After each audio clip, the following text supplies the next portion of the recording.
কার্তিকের জন্ম পার্বতীর গর্ভ থেকে নয়। স্বরবন ভব, স্বরবন থেকে উদ্ভব তার। এই 6 অক্ষরী নাম মন্ত্রটি কার্তিকের অত্যন্ত প্রিয়।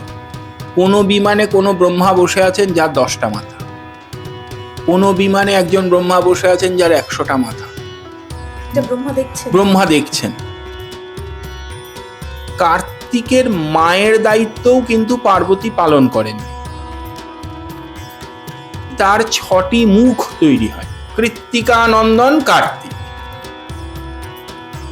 অ্যারেঞ্জ ম্যারেজ নাকি লাভ ম্যারেজ সেই সময়? কার্তিকের 2টি বিবাহ, একটি অ্যারেঞ্জড ম্যারেজ, একটি লাভ ম্যারেজ।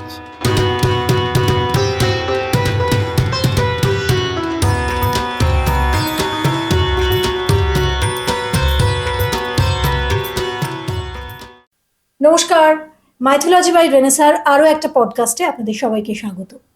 আর আজকে আমরা আলোচনা করব এমন একজন দেবতাকে নিয়ে, যিনি কি খানিকটা আমাদের ধর্মে উপেক্ষিত, আমাদের শাস্ত্রে উপেক্ষিত। তিনি কি যুদ্ধের দেবতা, দেব সেনাপতি, নাকি তিনি ত্যাগের দেবতা? তিনি কি দুর্গারই ছেলে, নাকি তার জন্মে রয়েছে কোনো রহস্য? শিবের সঙ্গে তার কেমন সম্পর্ক ছিল? এই কার্তিক আমাদের জীবনে, আমরা কার্তিক মাস জানি, আইবুড়ো কার্তিক এই শব্দটা জানি, আর কার্তিক ফেলা এইটুকু জানি। কিন্তু তার বাইরেও কার্তিক দেবতার জীবনের নানান দিক, সেগুলো আজ পর্যন্ত আমাদের কাছে রয়েছে রহস্য, অজানা। আর সেই হিডেন সত্যগুলোকে জানার জন্যই আজকের এই পডকাস্টটার আয়োজন করেছি আমি। কারণ বাংলায় আমরা বিভিন্ন দেবদেবী নিয়ে কাজ দেখেছি, আমি নিজেও অনেক কিছু বিষয় নিয়ে কাজ করছি, কিন্তু কার্তিক দেবতা বা কার্তিক ঠাকুর নিয়ে কিন্তু তেমন আলোচনা আমি যখন এটা রিসার্চ করছিলাম পাইনি। তো আমার মনে হলো যে এই বিষয়টায় আপনাদের জানানো খুব দরকার। কারণ কার্তিক কি সত্যিই আইবুড়ো ছিলেন, এটাও তো জানা দরকার। আসুন কার্তিক সম্পর্কে আজ সমস্ত রহস্যের একেবারে কিনারা করি আমরা। তাই সেই রহস্য আর রহস্য থাকবে না, সেই রহস্য ভেদ করব আমরা মাইথোলজি বাই রেনেসায়। কার সঙ্গে এই রহস্য ভেদ করব? আমাদের অতি পরিচিত এবং অত্যন্ত ফেমাস ব্রহ্মানন্দজি আমাদের সঙ্গে রয়েছেন আজকে। আপনাকে অনেক স্বাগত আমাদের এই আলোচনায়। আমি প্রথমেই আপনার কাছে জানতে চাইবো যে কার্তিক দেবতা, কার্তিক ঠাকুর, তিনি কি একটু উপেক্ষিত, একটু অবহেলিত আমাদের শাস্ত্রে বা আমাদের ধর্মে?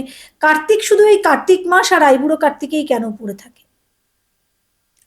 দেখুন, আমাদের শাস্ত্রে কার্তিক উপেক্ষিত এ কথা বলা যাবে না। ধর্মে উপেক্ষিত নন, আসলে আঞ্চলিকভাবে তার, যদি উপেক্ষার কথাও বলি তাহলে আঞ্চলিকভাবে কোনো কারণে উপেক্ষিত, এটা আমরা বলতে পারি। এটা কেন হয়েছে সেই বিষয়ে আমার একটি নিজস্ব থিওরি আছে, সেটা পরে বলছি। কিন্তু ধর্মীয়ভাবে বা শাস্ত্রীয়ভাবে কার্তিকের কিন্তু যথেষ্ট গৌরবময় স্থান হিন্দু ধর্মে রয়েছে। এবং আমরা সাধারণত পঞ্চদেবতার কথা জানি, যে পরব্রহ্মের 5টি প্রকাশ, যে গণেশ, সূর্য, বিষ্ণু, শিব, শক্তি। কিন্তু দক্ষিণ ভারতীয় অনেক পরম্পরা কিন্তু 6টি প্রকাশের কথা বলেন। এবং ষষ্ঠ, 6th যে প্রকাশ পরব্রহ্মের, তা কিন্তু কুমার, স্কন্দ, মুরুগান, সুব্রমণ্যম বা কার্তিক, এই কথা বলা হচ্ছে। ফলে তিনি সেক্ষেত্রে সাক্ষাৎ পরব্রহ্ম স্বরূপ এবং তার উপাসক সম্প্রদায় আছে, মানে তিনি ইষ্ট দেবতা হন। কাজী বোঝাই যাচ্ছে যিনি কারো ইষ্ট হন তিনি উপেক্ষিত কোনোভাবেই হতে পারেন না। উপেক্ষিত হওয়ার তার কোনো জায়গা নেই। বাংলায় বোধহয় একটু, বাংলায় কার্তিকের সেই বিস্তৃত পুজো কিন্তু আমরা দেখতে পাই না। আমরা শুধু এই কার্তিক মাসের সংক্রান্তির দিনে সন্তান কামনায় কার্তিক পুজোই শুধু এখানে দেখতে পাই। এছাড়া সেরকম, মানে আমরা বাংলায় খানিকটা আমরা বলতে পারি অবহেলিত, বা হয়তো পুজোর প্রচলন বাংলায় প্রচলিত হননি তেমন ভাবে। এর একটা থিওরি যেটা আমি বলছিলাম, এর কোনো শাস্ত্রীয় প্রমাণ নেই। আমি বলছি যে আমার মনে হয়েছে দেখবেন একটা গল্প আমরা বলি না, যে ওই কার্তিক গণেশের বিবাহের যে গল্পটি, যে পৃথিবীকে পরিভ্রমণ করে যে আসবে তার আগে বিয়ে হবে, গণেশ আগে মা বাবাকে ঘুরে নিল, কার্তিক সারা পৃথিবী ঘুরে এলেন। সেক্ষেত্রে প্রথমে গণেশের বিবাহ দেওয়া হলো। এইখান থেকে একটা জায়গায় এরকম কথা অনেক জায়গায় বলা হয়েছে, এরকম লোককথা বা কিছু শাস্ত্র প্রমাণও আছে, যে কার্তিক কৈলাস ছেড়ে চলে যান। রাগ। হ্যাঁ, কার্তিক কৈলাস ছেড়ে কোথায় গেলেন এই বিষয়ে আবার একটি জ্যোতির্লিঙ্গের গল্প আছে। সেটা হচ্ছে মল্লিকার্জুন জ্যোতির্লিঙ্গ, অন্ধ্রপ্রদেশে হায়দ্রাবাদের কাছাকাছি মল্লিকার্জুন জ্যোতির্লিঙ্গ। বলা হয় যে কার্তিক ওখানে শ্রীশৈলম পর্বতে চলে গেলেন। এবার এই যে শ্রীশৈলমে চলে গেলেন, তারপরে শ্রীশৈলমেই কিন্তু শিব পার্বতী কার্তিকের কাছে গেলেন, তাকে দর্শন দিলেন, সেখান থেকেই মল্লিকার্জুন জ্যোতির্লিঙ্গ এবং ভ্রমরাম্বা তাদের প্রকাশ হলো। এইখান থেকে আমার এরকম মনে হয় যে সবকিছু তো শাস্ত্রে হয়তো সব জায়গায় লিপিবদ্ধ হয়নি। আমার একটা জিনিস মনে হয় যে এমন হতে পারে যে কার্তিক এই যে শ্রীশৈলম বা অন্ধ্রপ্রদেশ বা দক্ষিণ ভারতের দিকে চলে গেলেন, তারপরে হয়তো তার দক্ষিণ ভারতীয় জনগোষ্ঠী বা দ্রাবিড় জনগোষ্ঠীর মধ্যে কোনোভাবে তার জনপ্রিয়তা বৃদ্ধি পেয়েছে, তিনি সেখানের থেকেছেন। কারণ এই বিষয়ে বলি, আমাদের একটা প্রধান ধারণা ওই যে আইবুড়ো কার্তিক। হ্যাঁ, কিন্তু আমি একটি গল্পে আসবো যেখানে কার্তিকের দুটি স্ত্রী এবং একজন দক্ষিণ ভারতীয় স্ত্রীর কথা রয়েছে। কার্তিক বিয়ে করেছে, হ্যাঁ, দক্ষিণ ভারতীয় স্ত্রীর কথাও রয়েছে, এবং সেই দক্ষিণ ভারতীয় স্ত্রীর গল্পটি একদম অসাধারণ একটি প্রেমের গল্প। সেগুলো বলবো, তার স্থান আছে নির্দিষ্ট। তো এইগুলো যদি সত্যি হয়, মানে এগুলোকে দক্ষিণ ভারতের এগুলোকেই মান্যতা দেওয়া হয়, সেক্ষেত্রে কার্তিকের একটা দক্ষিণ ভারতে কানেকশন পাচ্ছি আমরা, মানে তার একটি শ্বশুর বাড়িও আমরা দক্ষিণ ভারতে পাচ্ছি। তো এইভাবে কোনোভাবে তিনি উত্তর ভারত থেকে একটু যেন সরে গিয়ে দক্ষিণ ভারতে তার প্রাদুর্ভাবটা বৃদ্ধি পেয়েছে। এই বিষয়ে আমি আরেকটা উদাহরণ দিতে পারি, ঋষি অগস্ত্য। ঋষি অগস্ত্যের দেখবেন একটি কথা আমরা বলি না, অগস্ত্য যাত্রা। মানে অগস্ত্য যাত্রার মানে হচ্ছে যে গেল আর ফিরল না। অগস্ত্য বিন্ধ্য পর্বত বড় হয়ে যাচ্ছে, সেই জন্য অগস্ত্যকে পাঠানো হলো। অগস্ত্য বিন্ধ্য পর্বত ক্রস করে দক্ষিণ ভারতে গেলেন, বিন্ধ্যকে বললেন তুমি আমার কাছে প্রতিজ্ঞা করো যে আমি ফিরে না আসা পর্যন্ত তুমি আর বড় হবে না, তা না হলে বিন্ধ্য মানে হিমালয়কে টপকে বড় হয়ে যাচ্ছিল। অগস্ত্য আর ফিরলেন না। অগস্ত্যের কাছে বচনবদ্ধ অবস্থায় বিন্ধ্য পর্বত ওই অবস্থায় থেকে গেল। তার মানে অগস্ত্য তো আর উত্তর ভারতে ফিরলেন না। এবার আপনি দক্ষিণ ভারতে চলে যান, দক্ষিণ ভারতে যে বিভিন্ন উপাসনা মণ্ডলী আছে, তার মধ্যে কিন্তু অগস্ত্য এবং লোপামুদ্রা তাদের খুব পূজার প্রচলন আছে, এবং অনেক পরম্পরা অগস্ত্য এবং লোপামুদ্রাকে আদি গুরু বলে, তাদের সম্প্রদায়ের আদি গুরু বলে মেনে নিয়েছে। তার মানে অগস্ত্যের দক্ষিণ ভারত যাত্রা এবং তারপরে দক্ষিণ ভারতীয়দের মধ্যে অগস্ত্যের প্রভাব, এটা কিন্তু আমরা প্রমাণ পাচ্ছি। আমার ঠিক সেই অ্যাঙ্গেলে মনে হয় কার্তিকের ক্ষেত্রেও হয়তো এমন ঘটনা ঘটেছে, যে কার্তিক একেবারে ফেরেননি বলতে পারবো না, কারণ কার্তিক তো দেবমণ্ডলীর সেনাপতি, ফিরেছেন তো তিনি অবশ্যই, কিন্তু দক্ষিণ ভারতে নিশ্চয়ই তার কিছু স্থায়ী বাসস্থান ছিল, সেকেন্ড হোম যেটা। হ্যাঁ, দক্ষিণ ভারতে তার প্রভাব বৃদ্ধি পেয়েছে, এবং সেখান থেকেই তার পূজাও দক্ষিণ ভারতে বৃদ্ধি পেয়েছে, যেটা অন্যান্য জায়গা থেকে অনেক বেশি, অনেক বেশি। মানে আমরা আর্য অনার্যর কথাও যদি ভাবি, তাহলে বলতে হবে যে তিনি মানে আর্য ভূমি ছেড়ে অনার্য ভূমিতে চলে গেছেন, এবং অগস্ত্যও আর্য, কার্তিকও আর্য, তারা দুজনেই কিন্তু ওই দ্রাবিড় সভ্যতার মধ্যে গিয়ে নিজেদেরকে মানিয়ে নিয়েছেন, এবং সেখানে জনপ্রিয় হয়েছেন, পূজা পাচ্ছেন। একদমই, এটা একেবারে অজানা ছিল। দেবী দুর্গারই কি সন্তান কার্তিক, মানে তার গর্ভজাত সন্তান? আমরা যদিও দুর্গা এবং পার্বতী এই কথাটা একসঙ্গেই ব্যবহার করি, কিন্তু একদম শাস্ত্রীয়ভাবে বলতে গেলে শিব পার্বতীর সন্তান, পার্বতী নন্দন। কার্তিক পার্বতীর পুত্র, শিব পার্বতীর পুত্র, কিন্তু পার্বতীর গর্ভজাত পুত্র নন। কার্তিকের জন্ম পার্বতীর গর্ভ থেকে নয়। গর্ভ থেকে নয়? না, এখানে বলা হচ্ছে যে তারকাসুর বধের জন্য তো দেবতারা প্রায় একটা চক্রান্ত বা একটা পরিকল্পনা করে পার্বতীর সঙ্গে মহাদেবের বিবাহ দিলেন। এরপরে বলছে যে মহাদেবের তেজ পার্বতী কিন্তু নিজ গর্ভে ধারণ করেননি বা ধারণ করতে পারেননি, তখন তিনি তা জলে নিক্ষেপ করেন। এই জলে, জল বলতে এটা কেমন জল না, ধরুন খাঁড়ি টাইপের জল আর কি, যেখানে প্রচুর ওই বড় বড় ঘাস, সর যাকে বলে, এই সর জাতীয় মানে গুলমাদি হয়, এই রকম জায়গায় কার্তিক জন্ম হয় ওই জলে। সেই জন্যে কার্তিকের একটি বিখ্যাত নাম কিন্তু সরবণভব, সর বনে জন্ম, সর বন থেকে উদ্ভব তার, সেই জন্যে সরবণভব, এটা কার্তিকের একটি বিখ্যাত নাম, কার্তিকের একটি বিখ্যাত মন্ত্র। আচ্ছা, 6 শব্দটি কার্তিকের ভীষণ প্রিয়, ভীষণ। এটারও কারণ আছে, বলছি। এই যে সরবণভব, সরবণভব, দেখুন 6টা অক্ষর, এই 6 অক্ষরই নাম মন্ত্রটি কার্তিকের অত্যন্ত প্রিয়। কেন? কারণ এটা তার একটা নাম যেটা তার পুরো জন্মের বৃত্তান্তকে প্রকাশ করছে।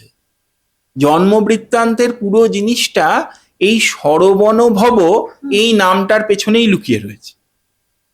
সরবনেই তার জন্ম হলো, পার্বতী তো তাকে গর্ভে জন্ম দেননি, সরবনে জন্ম। এবং এটাকে যদি অন্য মডার্ন দৃষ্টিভঙ্গিতে ভাবা হয় তাহলে মডার্ন দৃষ্টিতে, হ্যাঁ, কেন, যদি সারোগেসির দৃষ্টিতে ভাবেন, আমি এবার বলি তারপরে। এইবার কার্তিকের মায়ের দায়িত্বও কিন্তু পার্বতী পালন করেননি। না, কার্তিকের মায়ের দায়িত্ব কারা পালন করলেন? 6 জন কৃত্তিকা। আচ্ছা, এরা কারা? এরা দেবজনীরই নারী। এই 6 জন কৃত্তিকা, তারা কার্তিককে কিন্তু জন্মের পরে পান এবং তাকে পালন করেন, এবং এই 6 জন কৃত্তিকার স্তন্যপান করেই কার্তিক বড় হয়েছেন। এই 6 জন কৃত্তিকার স্তন্যপান করার জন্যেই তার 6টি মুখ তৈরি হয়। এই কারণেই কি কার্তিকের 6টি মুখ? সেই জন্যে তার 6টি মাথা, তিনি সরানন। এবং এই কৃত্তিকাদের সন্তান তিনি, সেই সন্তান মানে তাদেরও গর্ভজাত নন, কিন্তু এই যে আপনি সারোগেসির কথাটা বললেন, ব্যাপারটা অনেকটা যেন সেরকম, যে এই 6 জন কৃত্তিকার সন্তান বলেই তিনি কিন্তু তার প্রধান নাম হিসেবে কার্তিক এই নামটাই স্বীকার করেছেন, কৃত্তিকানন্দন কার্তিক। তো সেই জন্যে তিনি কিন্তু দেখুন পার্বতীর থেকেও তার নামের মধ্যে কৃত্তিকাদেরকে বেশি প্রাধান্য দিয়েছেন, কারণ তাদের কাছেই তিনি বড় হয়েছেন। কার্তিককে আমরা অগ্নিকুমার কেন বলি? মানে কার্তিক তো আমি যতদূর জানি যে মহাদেব এবং পার্বতীর সন্তান, তাহলে অগ্নি কোত্থেকে? এখানে বলি, প্রথমে একটা রহস্য সমাধান করি, সেটা হচ্ছে আমাদের হিন্দু ধর্মে বেশ কিছু দেবী দেবতাদের কাহিনীর মধ্যে বিভিন্ন পুরাণে বেশ কিছু কন্ট্রাডিকশন দেখতে পাওয়া যায়, পরস্পর বিরোধী কথাবার্তা। এই পরস্পর বিরোধী কথাবার্তার সঠিক ব্যাখ্যাটা না জানলে কিন্তু আমাদের মনে হবে যে পুরাণ মিথ্যা বলছে, কিন্তু পুরাণ বা শাস্ত্র কখনো মিথ্যা হতে পারে না। এই বিষয়ে একটি জিনিস বুঝতে হবে, এই গোটা ব্যাপারটার আসল প্রবলেম হচ্ছে কল্পভেদ। বিভিন্ন কল্প হয়, বিভিন্ন মনু মন্বন্তর হয়, তেমন বিভিন্ন ব্রহ্মাও হয়, এটা বুঝতে হবে। বিভিন্ন ব্রহ্মা হয়, বিভিন্ন বিষ্ণু হয়, বিভিন্ন রুদ্র হয়। তো এই যে এক একটি কল্পে মানে সেট অফ ব্রহ্মা বিষ্ণু রুদ্র এগুলো চেঞ্জ হয়ে যায়। দেবী ভাগবতে এমন গল্পও আছে যে যখন দেবী লোকের দিকে যাচ্ছেন ব্রহ্মা বিষ্ণুরা, তখন দেখছেন, ব্রহ্মা দেখছেন, আমরা জানি ব্রহ্মার 4টে মাথা, হুম, ব্রহ্মা দেখছেন যে পুষ্পক বিমানে করে যখন দেবীলোকের দিকে যাচ্ছেন, তখন তার পাশ দিয়ে আরো যে বেশ কিছু বিমান চলে যাচ্ছে, কোনো বিমানে কোনো ব্রহ্মা বসে আছেন যার 10টা মাথা, কোনো বিমানে একজন ব্রহ্মা বসে আছেন যার 100টা মাথা। এটা ব্রহ্মা দেখছে। ব্রহ্মা দেখছেন। তখন ব্রহ্মা বলছেন যে এগুলো কি? তখন বলছে না, ওগুলো বিভিন্ন কল্পের এবং বিভিন্ন ব্রহ্মাণ্ডের ব্রহ্মা। মানে আমি যদি এটাকে একটু সহজভাবে বোঝার চেষ্টা করি, তাহলে এগুলো এক একটা কি বলবো, আলাদা আলাদা যেমন একটা সিস্টেম, সোলার সিস্টেম, একদম, ঠিক হ্যাঁ। তেমন আরেকটা সিস্টেম। তো এই রকম বিভিন্ন সিস্টেমের আন্ডার। এবার শাস্ত্র একটা কথা বলে যে বিভিন্ন কল্পে অনেক সময় একই ঘটনার পুনরাবৃত্তি হয়। যেমন একটি শ্লোক আছে, কল্পে কল্পে ভবেদ রাম। এই যে রামচন্দ্র রাবণকে বধ করলেন, এরও বিভিন্ন কল্পে এই ঘটনাটা বারবার ঘটেছে। তেমনি বিভিন্ন কল্পে বিভিন্ন দেবতার কাহিনীতে আমরা বিভিন্ন প্রকারভেদ দেখতে পাই। ফলে এটা প্রথমে বুঝে নিতে হবে। কোনো একটি কল্পে কার্তিক অগ্নিপুত্র, এই অগ্নিপুত্র হওয়ার একটি গল্প আছে। বলছে যে অগ্নিকে সবচেয়ে বেশি শুদ্ধ অগ্নি, তাকে সবচেয়ে বেশি আগে কারা ব্যবহার করতেন? অগ্নিহোত্রী ব্রাহ্মণরা। তারা নিয়মিত অগ্নিতে পূজা করছেন। এই অগ্নিহোত্রী ব্রাহ্মণদের মধ্যে বিভিন্ন ঋষিরা রয়েছেন। একটি কথা বুঝতে হবে, আমাদের হিন্দু ধর্মে কিন্তু প্রাচীনকালে ঋষিরা বেশিরভাগই কিন্তু সন্ন্যাসী ছিলেন না, গৃহস্থ ছিলেন। ফলে ঋষিদের পত্নী ছিল, ঋষি পত্নীরা ছিলেন, যারা এই বিভিন্ন গুরুকুলগুলোর গুরুপত্নী হতেন। গুরুমা, গুরুপত্নী, এই কনসেপ্টটা ওখান থেকেই এসেছে, যে সমস্ত ছাত্র সমাজের তিনি মা। তো এই যে ঋষি পত্নী, প্রত্যেক দিন অগ্নিহোত্রের কারণে অগ্নিকে দেবতাদের মানে ঋষিদের কুটিরে আসতে হচ্ছে, কারণ কুটিরে দেবতারা, এই ঋষিরা অগ্নিকে আবাহন করছেন, অগ্নি প্রজ্বলিত হচ্ছেন, থেকে আহুতি গ্রহণ করছেন। তখন ঋষিদের সঙ্গে অগ্নি ঋষি পত্নীদেরও দেখছেন। এইখানে একটা গোলমাল, যে অগ্নিদেব ঋষি পত্নীদেরকে দেখে আকর্ষিত হন। হ্যাঁ, তো তখন অগ্নিদেব, এই যে সপ্ত ঋষি, এই সপ্ত ঋষির রূপ ধরে এই সপ্ত ঋষির পত্নীদেরকে প্রভাবিত করার বা আকর্ষিত করার চেষ্টা করে। 6জনকে পারেন, কিন্তু সপ্তম জনকে পারেন না। এই বলা হচ্ছে যে এই যে অগ্নির বিভিন্ন, এই যে 6জন ঋষির রূপ ধরে 6জন ঋষি পত্নীর কে আকর্ষণ করলেন, তাতে এই যে অগ্নি তেজ, এই অগ্নি তেজ থেকেই একটি কল্পে কার্তিকের জন্ম, এবং 6বারে জন্ম বলে তিনি সরানন। মানে এই যে 6জন ঋষি পত্নী, 6জন ঋষি পত্নীর থেকে জন্ম হলো বলে তিনি সরানন। মানে 6টি পুত্র একটি দেহে সম্মিলিত হয়ে গেল। তাই কি 6টি মাথা? সেই জন্যে তার 6টি মাথা, 12টি হাত। কার্তিকের যদি পূর্ণ রূপ আমরা কল্পনা করি, তাহলে কার্তিক হবেন কেমন? কার্তিক হবেন ময়ূর বাহন, রথের ধ্বজায় থাকবে কুক্কুট অর্থাৎ মোরগ। মোরগও কিন্তু কার্তিকের বাহন। হ্যাঁ, তিনি মানে সেই সময় তার মানে এই পাখিটির উল্লেখ থাকছে। হ্যাঁ, মোরগের কথা রয়েছে। কুক্কুট থাকছেন তার ধ্বজায়, তার বাহন হচ্ছেন ময়ূর, তার রূপ হবে 6টি মাথা, 12টি হাত, 12টি হাতে বিভিন্ন অস্ত্র রয়েছে, এবং তার দুই দিকে দেবসেনা এবং বল্লী, এই দুই স্ত্রী। এটা হচ্ছে কার্তিকের সম্পূর্ণ স্বরূপ। দেবসেনা এবং বল্লী, এই বল্লী কি দক্ষিণ ভারতীয়? এই বল্লী হচ্ছেন দক্ষিণ ভারতীয় অনার্য কন্যা। সেই জন্যে ছবিতে যদি দক্ষিণ ভারতীয় ছবিগুলি দেখেন, দেখবেন দেবসেনাকে ফর্সা আঁকা হয়, বল্লীকে হালকা সবুজ রঙের আঁকা হয়, মানে শ্যামবর্ণা, শ্যামলা। তো এইটা হচ্ছে কার্তিকের পূর্ণ রূপ। কিন্তু দেবসেনা তার আরেক যে পত্নী বা স্ত্রী, হ্যাঁ, তিনি উত্তর ভারতীয়।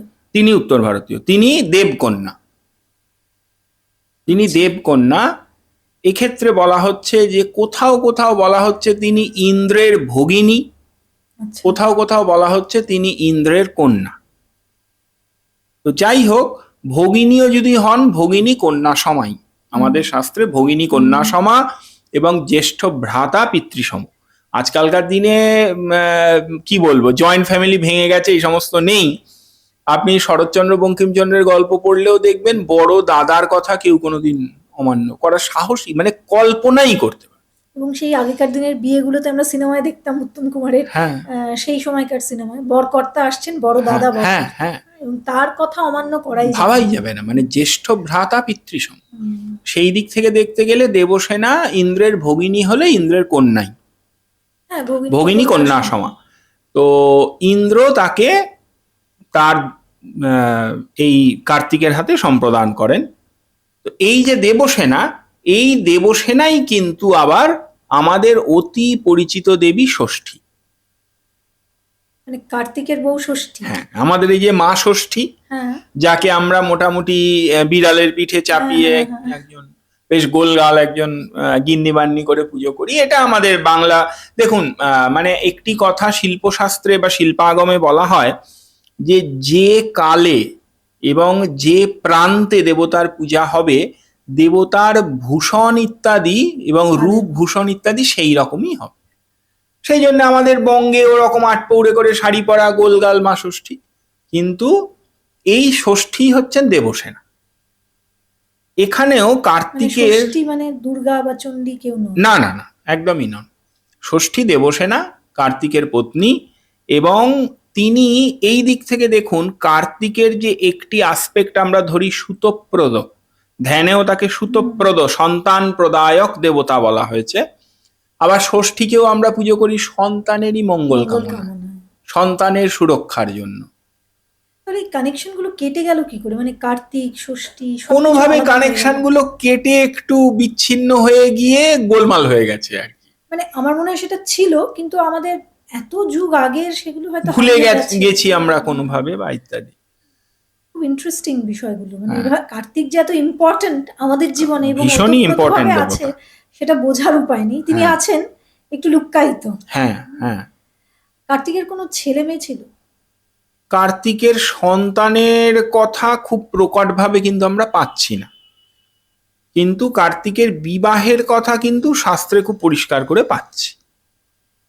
এই দেবসেনার সঙ্গে একটি বিবাহ এবং বল্লীর সঙ্গে একটি বিবাহ, এবং এই দুটি বিবাহের খুব সুন্দর গল্প, এবং এই দুটি বিবাহের যে বিবাহস্থলী, সেই বিবাহস্থলীও কিন্তু এখনো আছে। সেখানে খুব বিখ্যাত মন্দির আছে, সেখানের মূর্তিগুলোও ওই রকম। কার্তিক যখন কৈলাস থেকে চলে গেলেন, আপনি বললেন যে রাগ করে বা অভিমান করে তিনি চলে যাচ্ছেন, তারপর দেখা যাচ্ছে তার বিয়ের গল্প শোনা যাচ্ছে, তার বিয়ে হয়েছিল। তার কি মানে অ্যারেঞ্জ ম্যারেজ নাকি লাভ ম্যারেজ সেই সময়?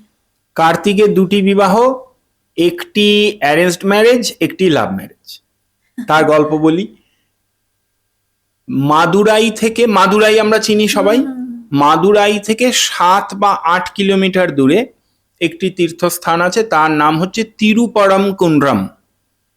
এই যে তিরুপরমকুন্ড্রম, এই জায়গাটা কার্তিকের 6টি পীঠস্থান আছে।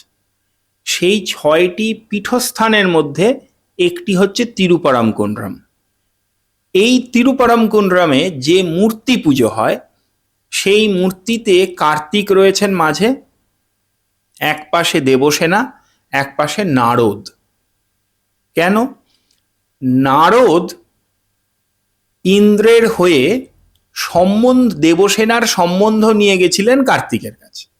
এখানে দেখুন একটি কথা বলি, এই অ্যারেঞ্জড ম্যারেজটার মধ্যে কিন্তু শিব পার্বতীর নাম খুব একটা আসছে না। আমি এটাই ভাবছিলাম যে ইন্দ্র সরাসরি নারদকে দিয়ে সম্বন্ধ পাঠালেন কার্তিকের কাছে সরাসরি। তখনকার দিনে এরকম হতো। হ্যাঁ, এবং তিনি কোথায় রয়েছেন? তিরুপরমকুন্ড্রম। সেইখানে দেবসেনাকে নিয়ে গেলেন এবং তখন শিবপার্বতী বিবাহ স্থির হলো। তার মানে বিবাহ স্থির হলো মানে কার্তিকই মত দিলেন বিবাহে নিজেই। দেবসেনাকে তিনি বিবাহ করছেন যখন, ওই মূর্তিটার মাথার ওপরে চন্দ্র সূর্য আছে, চন্দ্র সূর্য আকাশে উড়ছে, হাত জোড় করা। মূর্তিটাই ওরম ভাবে বানানো, বলে যে এই চন্দ্র সূর্য হচ্ছে ওই বিবাহের সাক্ষী। আচ্ছা, সেই সময় তো একজন সাক্ষী হ্যাঁ, থাকতো। মূর্তিটাই 5 জনের, মানে মূর্তিটাই ওরম, মানে 5 পুতুলের মূর্তি। মাঝখানে কার্তিক বসে আছেন, কার্তিকের বাঁ পাশে দেবসেনা, কার্তিকের ডান পাশে হাত জোড় করে নারদ দাঁড়িয়ে আছেন, মাথার উপরে চন্দ্র সূর্য উড়ছে। আচ্ছা, আমাদের এখন যেমন রেজিস্ট্রি হয়, হ্যাঁ, তো সেই সময় তার মানে সাক্ষীটা কিন্তু অনেক বিয়ের ক্ষেত্রে সাক্ষীটা খুব জরুরি। কারণ কি, দেখুন আজকালকার বিয়েতেও যদি আপনি বিবাহ মানে শাস্ত্রীয়ভাবে বিবাহ পদ্ধতিতেও বিবাহ করেন, অগ্নি এবং বিষ্ণুকে তো সাক্ষীই বলা হচ্ছে। সাক্ষী রেখে, অগ্নি হ্যাঁ, সাক্ষী রেখে। তারা তো সাক্ষী দেবতা। তো ওখানে চন্দ্র সূর্য হচ্ছেন কার্তিকের এই বিবাহের সাক্ষী। এবারে তার মানে বোঝা যাচ্ছে যে এটা কার্তিকের একটা সম্বন্ধ করে বিবাহ, দেবসেনা বা ষষ্ঠীর সঙ্গে। এই যে তিরুপরমকুন্ড্রম, এইখানে এই মূর্তিতেই কার্তিকের পুজো হয়ে আসছে। এবং এই মন্দিরে আমি ছবিও দেখাবো, ছবিটা দেখাতেও পারেন, যে এই মন্দিরে একটা অদ্ভুত কাস্টম আছে। বিশাল বড় মন্দির, বিরাট বড় মন্দির, এবং সবচেয়ে বড় কথা, এই মন্দিরের একটি বিরাট বড় রথ আছে। আমি দেখেছি একটি নির্দিষ্ট, আমি নিজে গেছি, 2বার গেছি আমি, নির্দিষ্ট তিথিতে কার্তিকের রথযাত্রা হয় ওই মন্দিরে, এবং বিরাট বড় একটি রথ আছে, সেটা মন্দিরের পাশে দাঁড় করানো থাকে। এবার যে কাস্টমটার কথা বলছি, মেয়েরা ওখানে বিবাহ কামনায় অথবা সন্তান কামনায় মানত করে, এবং ওই মন্দিরে বসে তারা ওই প্রদীপ জ্বালিয়ে বসে তার ধ্যান করে, নাম জপ করে, লাইন দিয়ে বসে। কার্তিক আইবুড়ো, তাকে কি করে তার নাম দেওয়া হলো আমি জানি না, কিন্তু বিয়ের সঙ্গে তার ঘন ঘন কানেকশন পাওয়া যাচ্ছে, বিয়ে, সন্তান, হ্যাঁ, অথচ তাকে আইবুড়ো, তাকে আমরা আইবুড়ো বলি। তো এইটি হচ্ছে কার্তিকের অ্যারেঞ্জড ম্যারেজের একটি গল্প। এইবারে লাভ ম্যারেজের গল্পে আসি, এটা খুব ইন্টারেস্টিং গল্প। কার্তিক তখন কোথায় রয়েছেন? সেই জায়গাটার নাম হচ্ছে তিরুমুদিরচোলাই। এই তিরুমুদিরচোলাই, এইটা মাদুরাই থেকে প্রায় 40 কিলোমিটার দূরে, একটি পাহাড়ের ওপরে জঙ্গলের মধ্যে। এখানেও আমি গেছি। এই তিরুমুদিরচোলাই, এই জায়গাটা তৎকালীন সময় বলা হচ্ছে ঘন জঙ্গল ছিল, এবং এখানে শিকারী আদিবাসী উপজাতির লোকেরা বাস করত। তাদের একটি কন্যা বল্লী, যাকে কার্তিকের খুব পছন্দ, এবং কার্তিকের সঙ্গে তার একটি ঘনিষ্ঠ সম্পর্ক গড়ে ওঠে। কিন্তু তার ভাই এবং বাবা এই আর্য একটি দেবতার সঙ্গে মেয়ের বিবাহ দিতে রাজি হন না।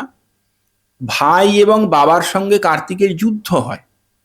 কার্তিক তাদেরকে বন্দি করেন, তাদেরকে বন্দি করে বল্লীকে তুলে নিয়ে এসে বিবাহ করেন, হরণ করেন। তো সেইটার স্থান হচ্ছে ওই তিরুমুদিরচোলাই। সেই মন্দিরে উনার যে মূর্তি রয়েছে, সেখানে কিন্তু তার দুদিকে 2 জন রয়েছেন, বল্লী এবং দেবসেনা। এবং তার মানে বোঝা যাচ্ছে তাদের মধ্যে সদ্ভাবও ছিল। হ্যাঁ, কিন্তু একটি কথা ওখানে আমি শুনেছি, ওখানকার যারা স্থানীয় মানুষ তারা বলেন, একটি কার্তিকের পূজা যখন হয় তখন কিন্তু বলা হয় বল্লী দেবসেনা সমেতায় সন্মুগায় নমঃ। কেন বলা হয়? বল্লীর নাম আগে বলছি কেন? বড় বউ তো দেবসেনা। বলছে যে বল্লী দেবী নাকি ভীষণ কোপন স্বভাবা, অর্থাৎ খুব রাগী। তিনি সবসময় নিজের প্রথম অগ্রভাগ কামনা করেন। সেই জন্যে, মানে এটা কিন্তু কোথাও লিখিত পাবেন না, মানে ওইখানকার লোকেদের সঙ্গে আমি কথা বলে দেখেছি, ওখানকার উপাসক, ফ্যামিলি ম্যান যারা পুজো করে, তাদের এরকম একটা কথা আছে, লোককথা, যে বল্লী ভীষণ রাগী, সেই জন্য বল্লীকে আগে পুজো করতে হয়, সেই জন্য বল্লীর নামও আগে নেওয়া হয়। মানে এ তো আমাদের মতোই কাহিনী।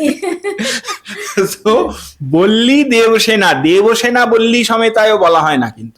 বড় হ্যাঁ, বইয়ের তো আগেই নাম না, এসে কিন্তু গেছে। বল্লী দেবসেনা সহিতায় সন্মুখায় নমঃ বলে তাকে পুজো করা হয়। তো ওই ওই তিরুমুদির চোলাই এইটি একটি পীঠস্থান কার্তিকের 6টি পীঠের মধ্যে, তীর্থের মধ্যে, সেইখানে বল্লীর সঙ্গে তার বিবাহ। কার্তিক এত সুন্দর কেন? কার্তিকের সৌন্দর্য দেখুন, আমরা যদি বিভিন্ন কল্পের গল্পগুলোকে এক করে দেখি তাহলে মহাদেব তার পিতা, অগ্নি তার পিতা, পার্বতী আদি পরাশক্তির অবতার তার মাতা। ফলে তার মধ্যে জগতের সমস্ত প্রকার শক্তি, তেজ এবং রূপের প্রকাশ হয়েছে। এই গোটা মহাদেব দেখুন, আমাদের শাস্ত্রে কিন্তু এই কথা বলা হয় যে ব্রহ্মা বিষ্ণু মহেশের মধ্যে সবচেয়ে রূপবান কিন্তু মহেশ্বর, কিন্তু তিনি ওরম ভাবে থাকেন বলে বোঝা যায় না। তিনি ওরম ছাই ভস্ম মেখে জটা বানিয়ে ওরম করে থাকেন, কিন্তু সবচেয়ে সুন্দর তিনি। ফলে আর অগ্নি, অগ্নি তো তেজের মানে তেজপুঞ্জ, ফলে ওই যে প্রভা, যে গ্লো, যে গ্ল্যামার, সেটা ওখান থেকে আসবে। এবং দেবী তো আদি পরাশক্তি, সমস্ত রকম সৌন্দর্যের আকর তিনি। তো ফলে তাদের সন্তান, তার মধ্যে সমস্ত কিছু প্রকাশিত হয়েছে। কার্তিকের রূপের যখন বর্ণনা করা হয় বলা হয় যে কোকড়ানো চুল, হ্যাঁ, সুন্দর, মানে সৌন্দর্যের একটি আদর্শ পুরুষ, যে খালি সুন্দর মানে খালি এমনি সুন্দর না, সঙ্গে পুরুষ, শক্তিশালী পুরুষ, তার সেই পৌরুষেরও পূর্ণ প্রকাশ। কারণ তিনি কিন্তু দেবতাদের সেনাপতি এবং তার জন্ম কিন্তু প্র্যাকটিক্যালি যুদ্ধের জন্যই, অসুর বধের জন্য, তারকাসুর বধের জন্য। এবং তারপরে বিভিন্ন যুদ্ধে আপনি কার্তিকের নাম পাবেন। এবং দেখুন, আমরা একটি কথা সব সারা পৃথিবীর মাইথোলজি জানে যে মার্স, মঙ্গল, মার্সকে যুদ্ধের দেবতা বলা হয়েছে সব জায়গায়, সমস্ত মাইথোলজিতে। আপনি দেখুন, আমাদের জ্যোতিষশাস্ত্র মতেও মঙ্গল গ্রহের দেবতা কিন্তু কার্তিক, স্কন্দ কার্তিক।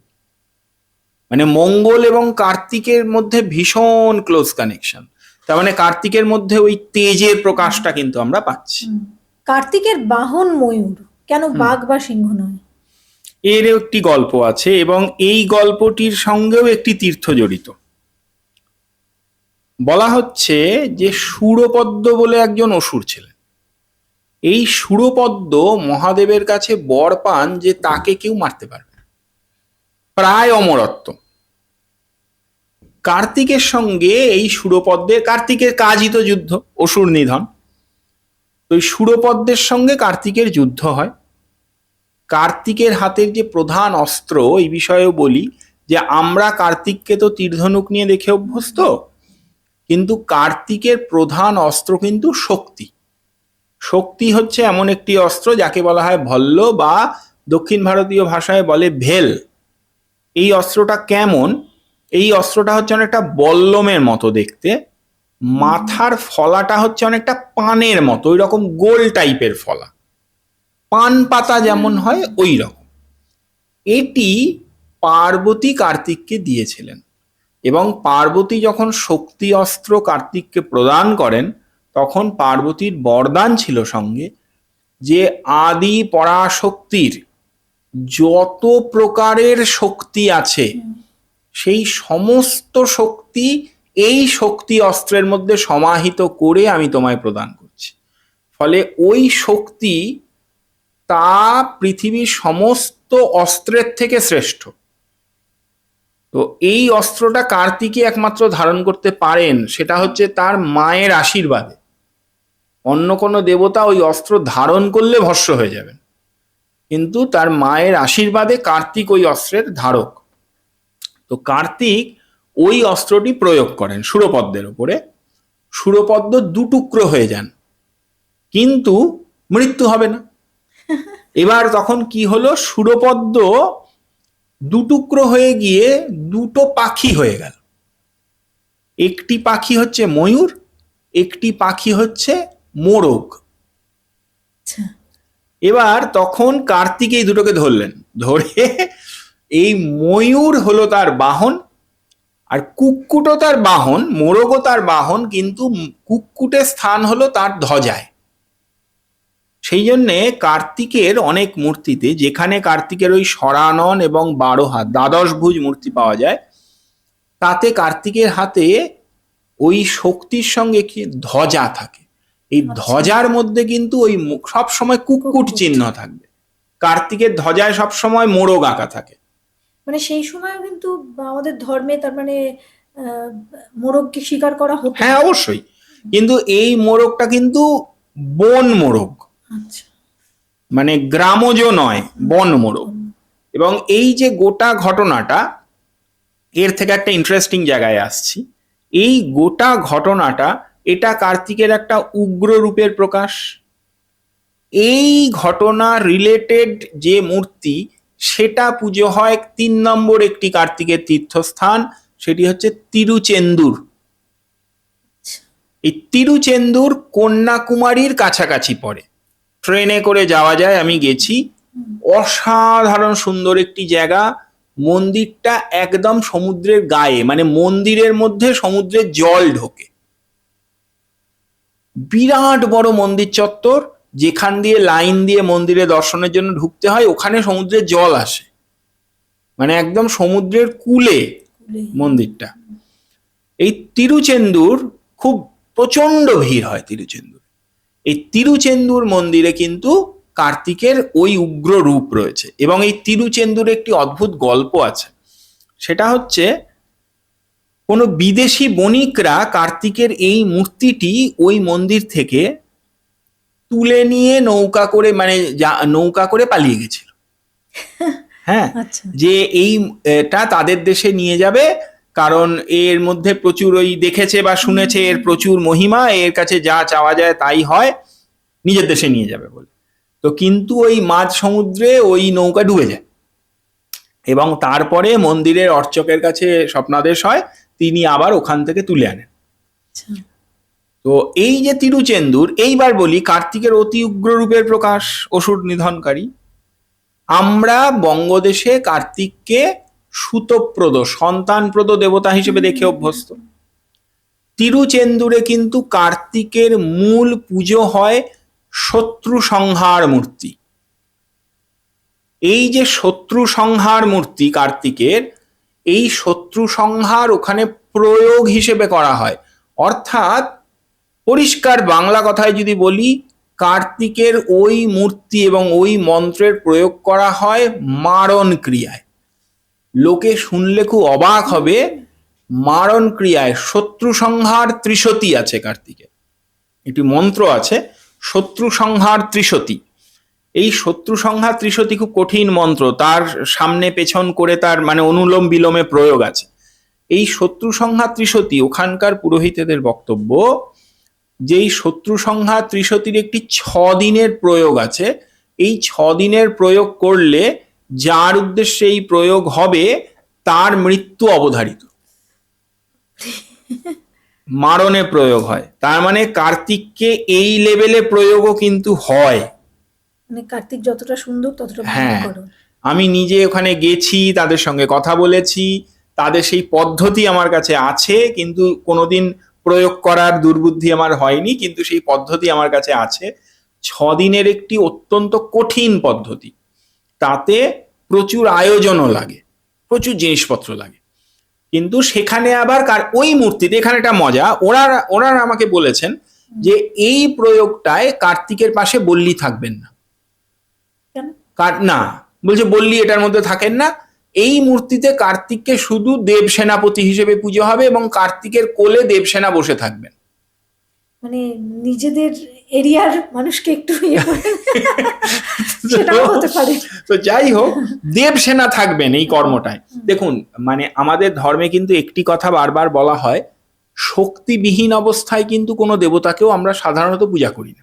আপনি দেখবেন রাধা কৃষ্ণ, সীতারাম, পার্বতী পরমেশ্বর, হ্যাঁ, তো লক্ষ্মী নারায়ণ, শক্তিযুক্ত অবস্থায় দেবতাকে পূজা করা হয়। ফলে কার্তিকের এই প্রয়োগটার সময়ও শক্তিকে তার সঙ্গে লাগবে, কিন্তু বল্লী কিন্তু নেই এখানে। দেবসেনা রয়েছেন। এইটা তিরুচেন্দুরে খুব বিখ্যাত, কিন্তু এমনি মন্দির হিসেবেও তিরুচেন্দুর, এবং আমি বলবো দর্শনীয় স্থান হিসেবেও তিরুচেন্দুর ভীষণ সুন্দর। মানে সমুদ্রের ওই রকম একদম ধারে ওই রকম একটা মন্দির অত বড় এরিয়ায়, এটা খুব দর্শনীয় স্থান। তো এটাও কিন্তু কার্তিকের একটি তীর্থক্ষেত্র। তো মানে এখানে তার অন্যরকম ভাব, ওই মানে ভয়ঙ্কর। ভয়ঙ্কর মূর্তি। কিন্তু এই জিনিসগুলো সত্যি জানা ছিল না যে মারণ ক্রিয়াও পর্যন্ত। মারণ, হ্যাঁ। হ্যাঁ। কার্তিকের আরেকটি জিনিসও বলি, দক্ষিণ ভারতীয় কিছু পরম্পরা কাল সর্পদোষের শান্তির জন্য কার্তিকের পুজো করে। কাল সর্পদোষের। হ্যাঁ, আমি বেশ কিছু জায়গায় দেখেছি। কেন করে তাদের যুক্তিটা শুনুন। ময়ূর সাপ খায়, হুম হুম। ওরা যে মূর্তিটা কাল সর্পদোষের প্রয়োগের জন্য কার্তিকের পুজো করে, ওই মূর্তিতে কার্তিক ময়ূরের পিঠে বসে আছেন এবং ময়ূরের মুখে একটি সাপ ধরা, কামড়ানো। এই মূর্তিটা দিয়ে ওরা কাল সর্পদোষের শান্তির জন্য কার্তিকের পুজো করে। সেটা কোথায়? এটা বিভিন্ন মন্দিরে হয়। South India? হ্যাঁ, এটা আমি নিজের চোখে দেখেছি। মানে তার জন্য নাসিকে যেতে হয় না ওখানে? না, নাসিকে যেতে হয় না। ওরা আবার বলে ও এই বিষয়েও বলি, হুম। কৌমার সম্প্রদায়ের কিছু উপাসক, মানে আমার নিজের সৌভাগ্য হয়েছে এমন একজন উপাসককে দেখার, খুব বয়স্ক। আমাদের কাছে এটা প্রায় অসম্ভব মনে হবে। আমি আগেই বলেছিলাম যে কার্তিকের সঙ্গে 6 সংখ্যাটা খুব প্রিয়। কার্তিকের 6টি মাথা, কার্তিকের 6 জন মা, হ্যাঁ। তেমন কার্তিকের মন্ত্রটিও ষড়ক্ষরী। মানে কার্তিকের অনেক মন্ত্র আছে, কিন্তু একটি ষড়ক্ষরী মন্ত্র কার্তিকের ভীষণ প্রিয়। আমি একজন উপাসককে দেখেছি যিনি কার্তিকের এই ষড়ক্ষরী মন্ত্রের 6 কোটি জপের পুরস্চরণ করেছেন। আপনি ভাবতে পারছেন, একটা মন্ত্র একজন ব্যক্তি সংকল্প করে 6 কোটি জপ করেছে, কি পরিমাণ মন্ত্রের এনার্জি তার হতে পারে। আমি তাকে দেখেছি এবং সত্যি দেখলে বোঝা যায় যে তিনি একজন তেজস্বী সাধক আর কি। তো এই রকম লোকেদের, এনাদের বক্তব্য, কার্তিকের এই যে গ্রহ শান্তি ইত্যাদি কর্ম আমরা করি, তারা বলেন যে কার্তিকের মন্ত্র প্রয়োগ করে যে কোনো গ্রহদোষ কাটানো যায়। এবং গ্রহদোষ? হ্যাঁ, তারা বলছেন যে অন্যান্য দেবতাদের পূজায় গ্রহদোষ কিছুটা খণ্ডন হয় এবং কিছু কিছু কর্মের ফল আমাদেরকে এই জন্মে ভোগ করতেই হয়। কিন্তু কার্তিকের মন্ত্র প্রয়োগ করে যদি তার ওই শক্তি অস্ত্রের প্রয়োগ করা যায়, তাহলে নাকি কর্মফল ভস্মীভূত হয়ে যায়, কোনো কর্মের ফল ভোগ করতে হয় না তাকে, এবং তিনি প্রত্যক্ষ মুক্তিপ্রাপ্ত হন। তাতে পাপ তাপ যাই করুক, হ্যাঁ, যাই বলছে, তার সমস্ত পাপ এবং পুণ্য সবই ভস্ম হয়ে যাবে ওই শক্তির প্রয়োগে। তারা এটা এই রকম বিশ্বাস করেন তারা। মানে দক্ষিণ ভারতে তার যে পপুলারিটি, সেটা যথেষ্ট যথেষ্ট।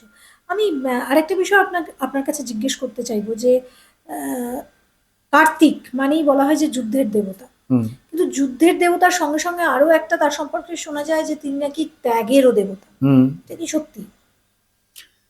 এইটার সঙ্গেও আরেকটি তীর্থ জড়িত, তা সেটা খুব বিখ্যাত তীর্থ কার্তিকের, পালানি। পালানি মুরুগান। পালানি কোথায়? পালানি হচ্ছে কোদাইকানালের নাম শুনেছি আমরা সবাই। কোদাইকানাল পাহাড়ের ঠিক অপোজিটের পাহাড় হচ্ছে পালানি। এই যে পালানি মুরুগান, এই পালানি মুরুগানের একটি গল্প আছে। বলা হচ্ছে এই গল্পটা ওই বিবাহের গল্পের মতোই, কিন্তু একটু অন্যরকম। কিরকম? বলছে কোনো একটি ফল কার্তিক এবং গণেশ দুজনেই শিব পার্বতীর কাছে চেয়েছেন,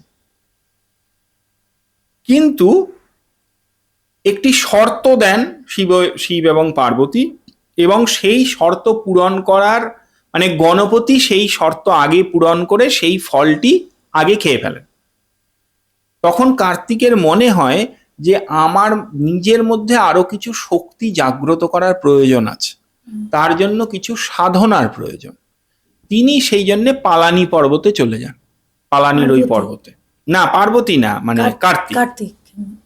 ওই পর্বতে পালানি মুরুগানের যে মূর্তি তা কিন্তু ব্রহ্মচারী মূর্তি এবং ন্যাড়া মাথা, শুধু কৌপিন পরা, হাতে একটি দণ্ড লাঠি এই নিয়ে দাঁড়িয়ে আছেন।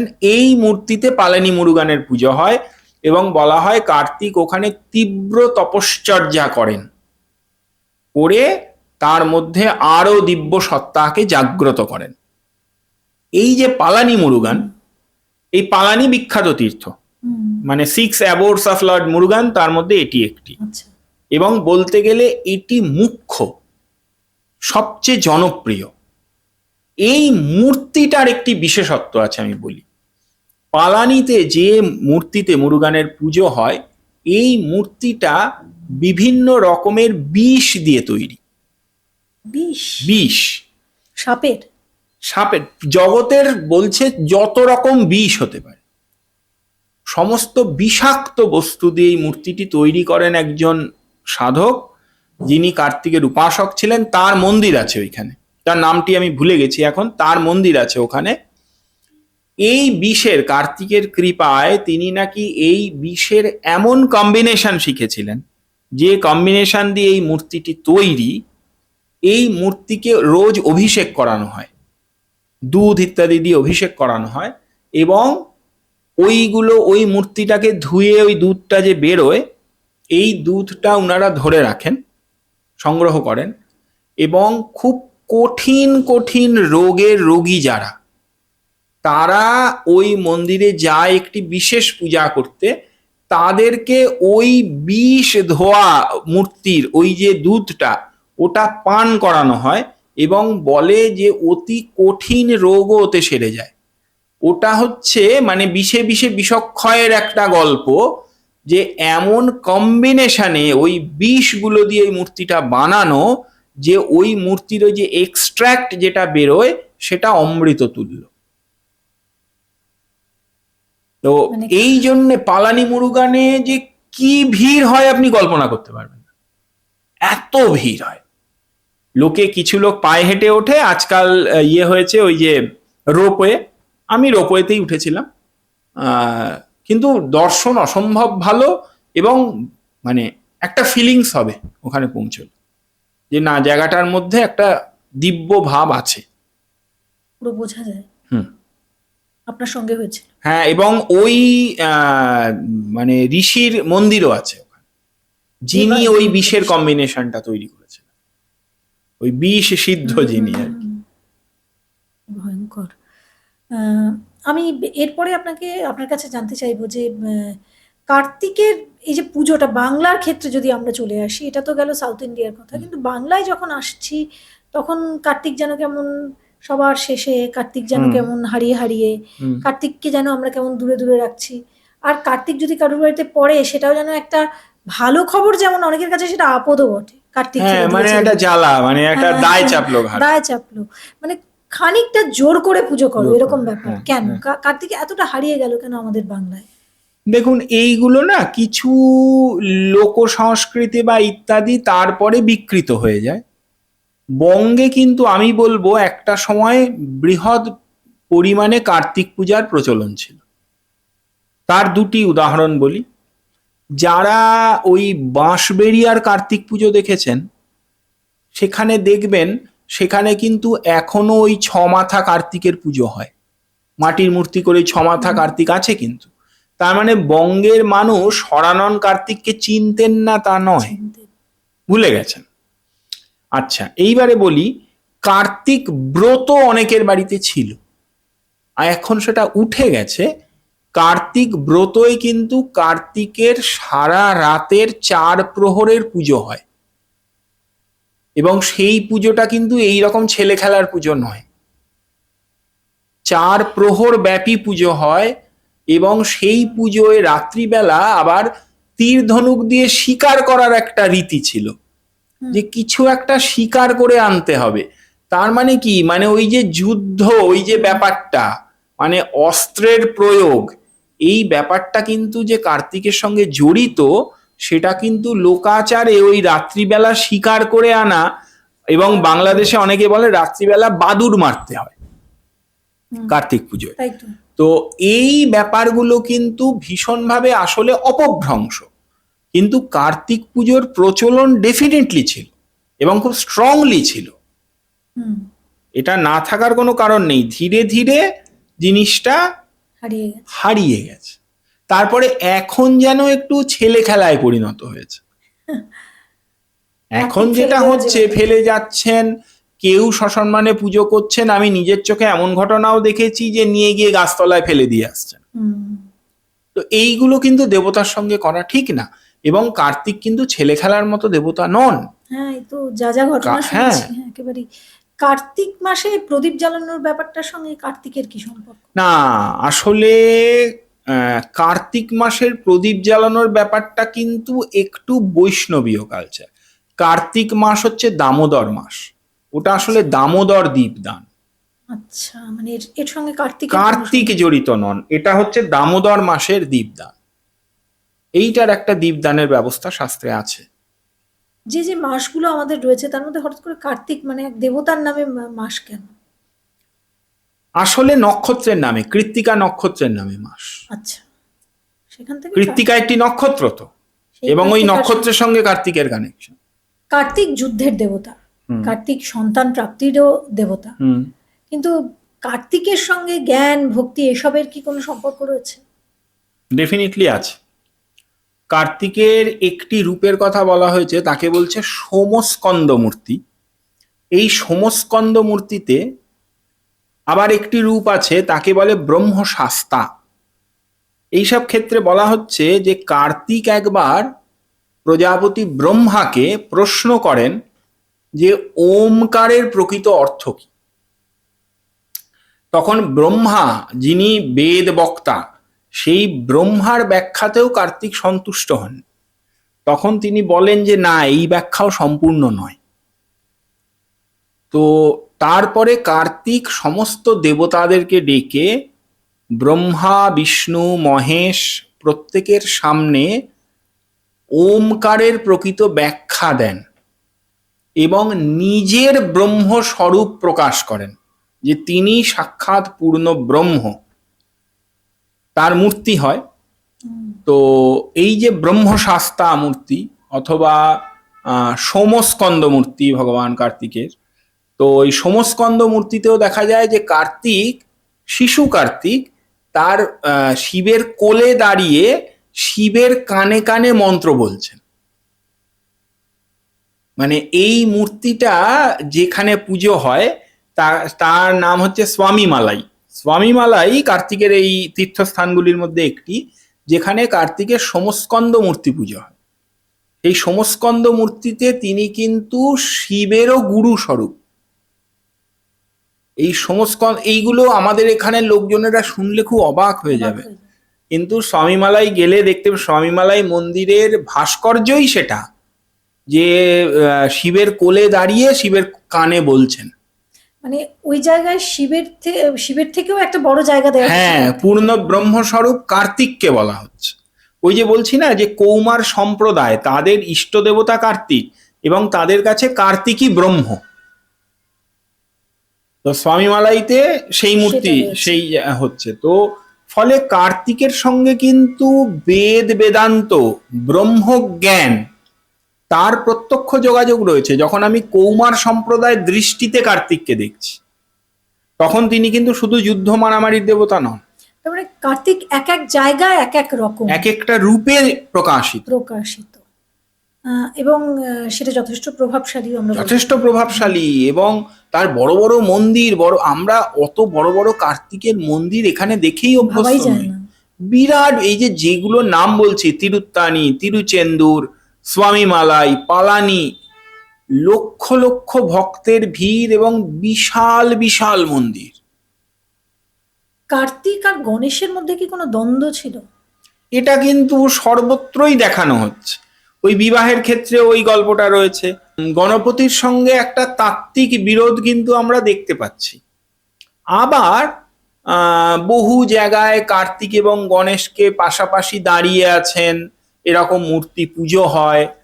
তো সেদিক থেকে দেখতে গেলে বলবো এই বিরোধটা ঠিক আমাদের দৃষ্টিতে বিরোধ এরকম নয়, মানে একটা তত্ত্বগত বিরোধ কার্তিক এবং গণপতির মধ্যে কিন্তু আছে। এটা কিন্তু বিভিন্ন গল্পে আমরা দেখতে পেয়েছি। এমনটা কি যে মানে এই দুই ভাইয়ের কোনো দ্বন্দ্ব থেকেই এক ভাই ভাই ভাই যে বিবাদ, সেরকম কিছু হয়েছিল কি যার জন্য? এবার যদি এই যে বিবাহের বিবাদ বা ইত্যাদি যে গল্পগুলো আছে সেগুলোকে যদি আমরা ধরি, তাহলে এটা অনেকটা একটা পারিবারিক দ্বন্দ্বের চেহারা যেন আমরা দেখতে পাই। তিনি আবার একটু দূরে সরেও গেলেন একজন। হুম, তো এই বিষয়গুলি রয়েছে, একটা পারিবারিক চিত্র, সেটাও কিন্তু আমরা এখানে দেখতে পাচ্ছি। সেটা রয়েছে, একদম নেই এটা বলা যায় না। বাংলায় কার্তিককে আমরা ঠাকুর বলছি, কিন্তু বাইরে তো তিনি মহাযোদ্ধা হিসাবেও পূজিত হচ্ছেন। হুম। এটা কেন? কার্তিক ঠাকুর মানে দেখুন, ঠাকুর তো তিনি বটেই, দেবতা, সেই হিসেবে কার্তিক ঠাকুর বলছি, কিন্তু আমাদের কার্তিক ঠাকুর সম্বোধনটার মধ্যে যেন একটু আদর জড়িত, ভক্তি শ্রদ্ধা বা ভয়ের থেকে আদর জড়িত। সেই জন্য আমরা কার্তিকও বলি না, কার্তিক। কার্তিক কার্তিক কার্তিক ঠাকুর এরকম বলা হয়। আসলে ওই যে সুতাপ্রাদাম, এই যে শব্দটা বলা হয়েছে আমাদের এখানে যে ধ্যান হয় তাতে, এই সুতাপ্রাদাম কথাটা, ব্যাপারটা এরম হয়ে গেছে যে কার্তিককে সন্তান কামনায় পুজো করছি, যেন কার্তিককেই সন্তান রূপে কামনা করছি। তাহলে ওই রকম সুন্দর, ওই রকম বলবীর্য সম্পন্ন সন্তান হবে। কার্তিকের মতো সন্তান কে না চায়? এত সুন্দর। সেখান থেকে তার প্রতি যেন একটা সফট ভাব, এটাও কিন্তু ভক্তির একটা প্রকাশ।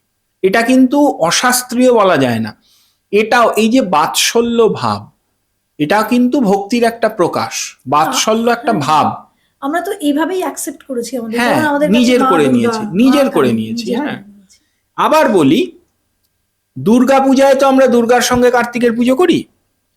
দুর্গা পূজায় যে কার্তিকের পুজো হবে, তার যে ধ্যানের কথা কালীবিলাস তন্ত্রে আমরা পাচ্ছি, সেখানে কিন্তু কার্তিককে খড়গপত্তিধরম এই শব্দ ব্যবহার করা হয়েছে, অর্থাৎ ঢাল তরোয়াল নিয়ে কার্তিক থাকবেন। তার মানে পুরো যোদ্ধার বেশ। মায়ের সঙ্গে যুদ্ধ হ্যাঁ, করছেন। একদম পুরো যোদ্ধার বেশ। তার মানে ওখানে কিন্তু আমরা শক্তিধর কার্তিককেই দুর্গার পুজো সঙ্গে করছি। পুজো করার কথা। তখন কিন্তু ঠিক সুতপ্রদ কার্তিককে আমরা পুজো করছি না, তখন শক্তি বল বীর্যের দেবতা হিসেবেই পুজো করছি। এবং সেদিক থেকে দেখতে গেলে দেখুন, কার্তিক যখন দেব সেনাপতি, তার মানে বলতে পারেন দেবতাদের মিলিটারি চিফ কমান্ডার তো তিনি, চিফ কমান্ডার তিনি। একদম। তিনি রাজা নন, হ্যাঁ, কিন্তু হ্যাঁ। চিফ কমান্ডার তিনি। তো সেদিক থেকে দেখতে গেলে তো মনে হয় যে, মানে আমার যেন এরম মনে হয় যে সেনাবাহিনীর লোকেদেরও কার্তিক পুজো করা উচিত। হ্যাঁ, তাই তো, হ্যাঁ, তাই তো।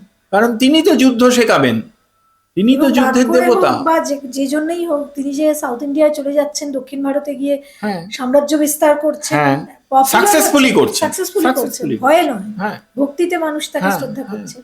তার মানে এটা তো আমি যদি অন্যভাবেও দেখি, তিনি তার সম্প্রদায়কে ওখানেও নিয়ে যাচ্ছেন। হ্যাঁ, বিস্তার করেছেন, এবং তিনি তার জ্ঞানের প্রকাশও সেখানে দেখিয়েছেন। ফলে সেখানে তারা তাকে ওই রকম ব্রহ্মা বিষ্ণু মহেশের থেকেও বড় বলে কল্পনা করছে। মানে হি ওয়াজ ভেরি সাকসেসফুল হ্যাঁ, লিডার, আমরা হ্যাঁ, বলতে পারি। সাকসেসফুল লিডার অবশ্যই, এটা বলতে। এবার আবার দেখুন, ওখানে তিনি পারিবারিক সম্পর্ক স্থাপন করেছেন, বল্লীকে বিবাহ করেছেন, পারিবারিক সম্পর্ক স্থাপন কূটনৈতিক- করেছেন। হ্যাঁ, কূটনৈতিক জিনিস, এটাও একটা কূটনীতির একটা একদম। চাল। খুব ভালো লাগলো। আমার মনে হয় কার্তিককে নিয়ে যে আমরা এতক্ষণ ধরে আলোচনা করছি এবং সময়টা কখন কেটে গেছে সেটা বোঝাই গেল না। কার্তিক খুব সাধারণ। কার্তিক আমাদের বঙ্গে অন্তত অতটা পপুলার নন, অতটা জনপ্রিয় নন। যেখানে যেখানে হয় খুব আঞ্চলিকভাবে হয়, কিন্তু কার্তিকের যে এতগুলো স্বরূপ, কার্তিকের জন্মের মধ্যে যে এত রহস্য, সেটা বোধহয় আজকের এই পডকাস্টটা থেকে প্রথমবার আমরা মাইথোলজি বাই ভেনেসা থেকে আপনাদের জানালাম। আমার মনে হয় এটা আপনাদের, এই এপিসোডটা অনেক দিন ধরে আপনারা দেখতে পারবেন, অনেক জনকে শেয়ার করতে পারবেন, ভালো লাগবে। কারণ আমাদের ধর্মের মধ্যে যে অজানা দিকগুলো, সেই দিকগুলোকে তুলে আনার কাজই কিন্তু আমি নিয়েছি। সুতরাং এই ভিডিওটা, এই এপিসোডটা যদি ভালো লাগে, যদি কোনো প্রশ্ন থাকে সেটা কমেন্ট সেকশনে লিখে ফেলুন, এবং সেটা নিয়ে আমরা নিশ্চয়ই আগামী দিনে আবার একটা পডকাস্ট করব। তবে আজকের পডকাস্টটা ভালো লাগলে অবশ্যই কমেন্ট, শেয়ার আর লাইক করতে ভুলবেন না। আপনারা যত যত শেয়ার করবেন তত তত কিন্তু এই অজানা দিকগুলো মানুষ জানতে পারবে, এবং অনেক ভুল ভ্রান্তি আমাদের মধ্যে থাকে সেটা কেটে যাবে। যেমন আজকের এই উদ্যোগে আমরা কিছুটা তুলে আনার চেষ্টা করলাম। সবাই ভালো থাকবেন। আর সব শেষে বলি, চ্যানেলটা সাবস্ক্রাইব করতে ভুলবেন না। আপনারা যতটা ভালোবাসছেন, যতটা দেখছেন, ততটাই সাবস্ক্রিপশন করে এই ভালোবাসাটা উজাড় করে দিন। সবাই ভালো থাকবেন। নমস্কার।